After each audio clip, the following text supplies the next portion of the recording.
Glory to Jesus Christ. Glory forever. Dičešok Jėzus Kristušnej. Mindrike amen. Slava Isu Christu. Slava Noviki.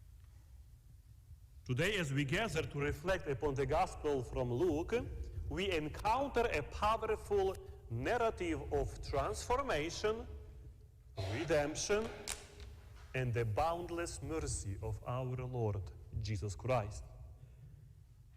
In this passage, we witness the healing of the demon-possessed man in the region of the Gerasenes. A story that speaks to the depth of Jesus' compassion and his ability to set us free from the chains that bind us. Imagine the desolate scene by the sea. The man dwelling among the tombs, isolated from society, tormented by demonic forces. His existence was marked by chains and shackles, symbols of the bondage that sin and darkness impose upon our lives. Yet in the midst of this seemingly hopeless situation, a glimmer of hope emerges. The man runs to Jesus Christ, falls at his feet, and cries out for mercy. It is essential for us to recognize the courage it took for this man to approach Jesus Christ. The darkness within him recognized the light in Jesus Christ, compelling him to seek deliverance. Our journey of faith often mirrors this desperate cry for mercy. We also find ourselves entangled in the chains of sin, addiction, and despair. But like these men possessed by demons, we have to run to Jesus Christ, trusting in his boundless mercy and healing grace.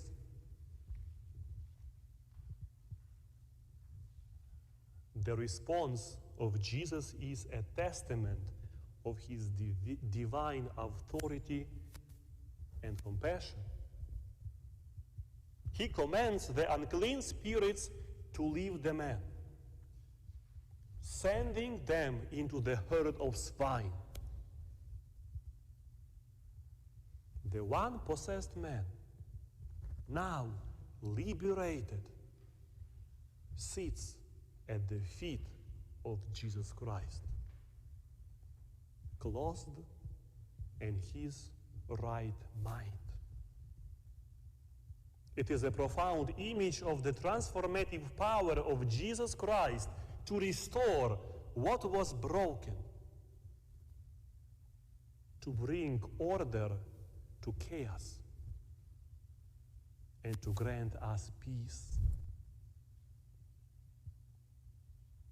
In this narrative, the swine rushing into the sea also serves as a reminder of the destructive nature of sin.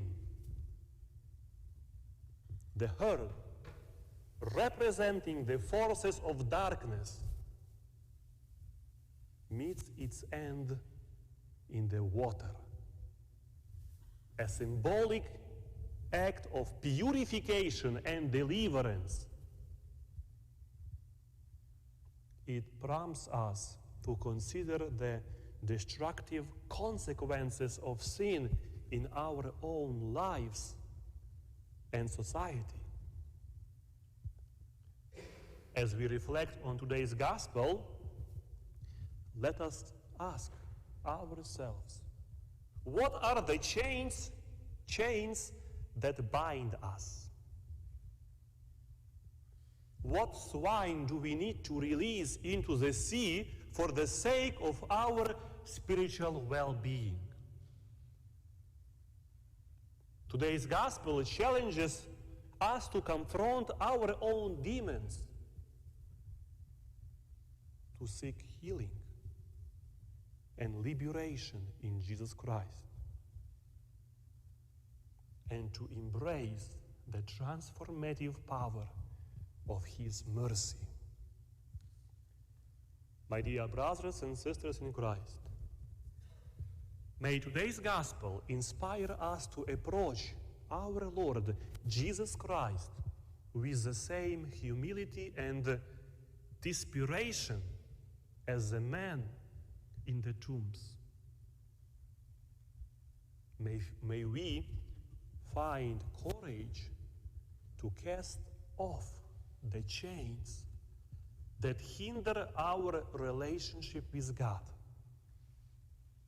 and experience the freedom that comes from sitting at the feet of our Lord Jesus Christ.